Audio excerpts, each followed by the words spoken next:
ঘাট বিরাট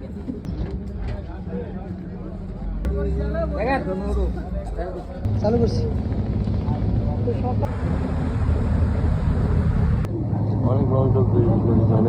একটি ফেরি যেটা লাহোরের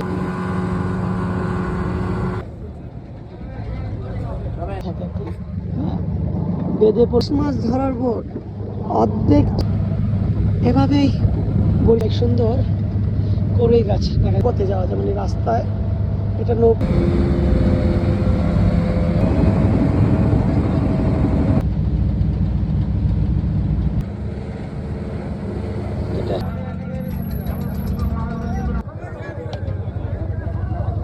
আমাদের এখানে ওই বেল আছে ঘন্টা মানে